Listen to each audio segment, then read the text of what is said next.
राष्ट्रीय किसान संगठन और झाबुआ जिले के अधिकारियों के बीच किसान क्रेडिट कार्ड को लेकर पिछले 5 दिनों से चल रहा गतिरोध आज किसानों की जीत के साथ खत्म हुआ।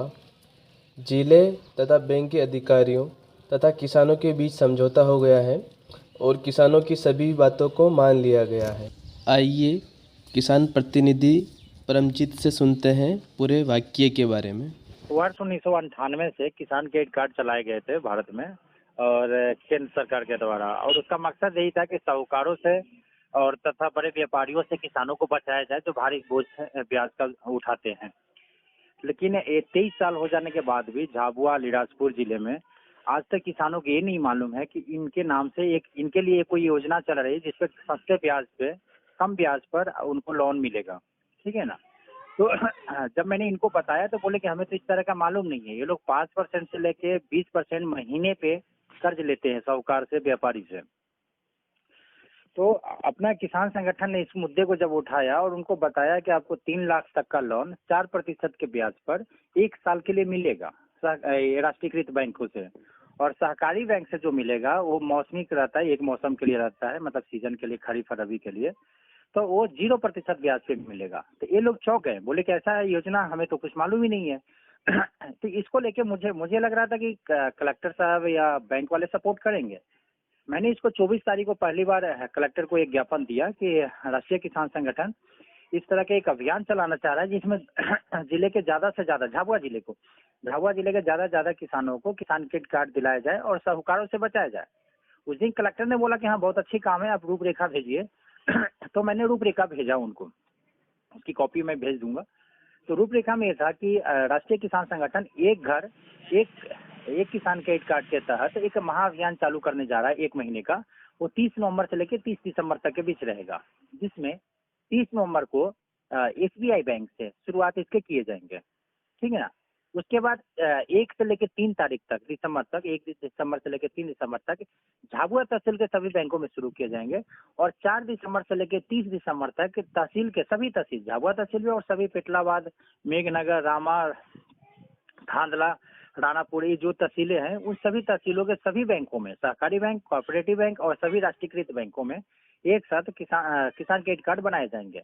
लेकिन कलेक्टर के पास दिया हुआ है, इसी चीज को मैंने बैंकों में भी भेजा, एसबीआई बैंक को भी भेजा, और इसके बावजूद भी ये लोग बनाने से सीधे इनकार कर दिए।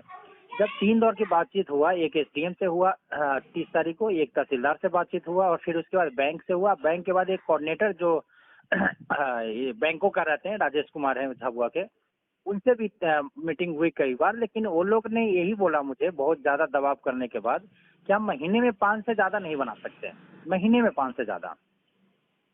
तो ये हालात हैं। तो इसका मतलब है कि इनके लिए जो योजनाएं चलती है, या तो इनको नहीं बताया जाए, या अगर जान गए तो इनको टाल के भगा दिया जाए। अभी यहाँ पर बीजेपी गौरव यात्रा निकाल रहे हैं, आदिवासी गौरव यात्रा, लेकिन उसका लाभ की जब बात की जाती है कि इनको क्या लाभ दिया जाएगा, तो इस पर कोई बातचीत नहीं होते। यहाँ से सांसद बीजेपी के हैं, कांग्रेस के तीनों सीट पर विधायक है, लेकिन कोई लाभ मिलता है। एक और बात इसमें जोड़ने वाली है, 2 बातें और है कि केंद्र सरकार जो है 15 लाख करोड़ रुपया इस वर्ष किसान क्रेडिट कार्ड के लिए बजट में जारी किया है। उसका 13% केवल छोटे और सीमांत किसानों के लिए रहते हैं, मतलब कि जिसका 2 हेक्टेयर से कम जमीन है उनके लिए ये लोन रहते हैं। लेकिन कृषि सेक्टर में क्या होता है कि जो कृषि में बीज उत्पादन कंपनियां हैं, या फिर जो एग्रीकल्चर के प्रोडक्ट बनाने वाली कंपनियां हैं, दवा कीटनाशक या फिर मशीन बनाने वाला कंपनियां, उन सबको भी इसी तरह से लोन मिलते हैं। तो इनकी जो लोन है वो बड़े बड़े कंपनियों को दे दिए जाते हैं, और जब ये मांगने जाते हैं तो इनको कुछ नहीं दिया जाता। ऐसे भी कुछ किसान हमें मिले जिनके पास किसान क्रेडिट कार्ड तो है, लेकिन उनको किसी तरह का पैसा नहीं दिया जा रहा है, साल भर से 2 साल से पैसे नहीं दिए जा रहे। तो इस तरीके के रहने के कारण हम लोगों ने पहले तो सोचे कि बना देंगे, लेकिन नहीं बनाए। तो 30 तारीख से हम लोग धरने पे बैठे हुए हैं। तो कल हम लोगों ने एक रैली निकाले, और आज भी कोई कैंडल मार्च करने का, फिर सांसद घेराव करने का, ये सब चल रहे हैं। एक बात और इसमें नोट करने की जरूरत है कि मध्य प्रदेश के जितने भी जिले हैं उसमें सबसे पिछड़ा जो जिला है गरीबी में, जो सूचकांक है उस नीति आयोग का जो आया है, उसमें मध्य प्रदेश के अलीराजपुर सबसे पिछड़ा है 71 अंकों के साथ। फिर उसके बाद 69 के अंकों के साथ है जो है वो झाबुआ है, और बड़वानी है जो 62 अंकों के साथ तीसरे नंबर पे है। मतलब मध्य प्रदेश के सबसे पिछड़ा जिला है। उसके बावजूद भी इनके लिए सरकारी योजना नहीं चलाए जा रहे हैं। अभी तक ऐसे 5 बड़ी योजना है जिनसे ये लोग बहुत ही ज्यादा पीड़ित है, उसमें से हमने एक को केवल उठाया है अभी 4 योजना उठाने हैं। इनको किसी तरह का कोई रोजगार नहीं दिया जाता, रोजगार गारंटी की योजना के तहत, मनरेगा के तरह 100 दिन का भी नहीं, कोई कार्ड बना हुआ है लेकिन किसी को कोई काम नहीं मिलता। इनकी जमीनों पट्टे पे दे दिए गए हैं, लेकिन उसकी रजिस्ट्री नहीं किए जाते, जिससे कारण जो उस जमीन पे न लोन मिल पाते न किसी योजना का लाभ मिल पाते इन लोगों को। तो ये मुख्य रूप से है। और अपना एक टारगेट था कि नहीं बनाने के पीछे का तर्क क्या है कि हमने 50,000 रखे थे, एक घर एक किसान क्रेडिट कार्ड के तहत हम लोगों ने 50,000 किसान क्रेडिट कार्ड बनाने का लक्ष्य रखे थे।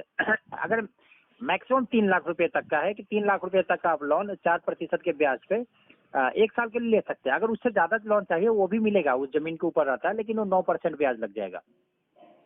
लेकिन अगर समानता का छोटे किसान यहाँ के 1 लाख रुपया भी मिलता है तो इन लोग का जो डिमांड है वो 500 करोड़ रुपए का आ जाएगा, ठीक है ना। अगर 10% भी उसका पूरा कर देते हैं ना, मतलब 10,000 भी अगर बना देते हैं तो भी 100 करोड़ रुपए का है।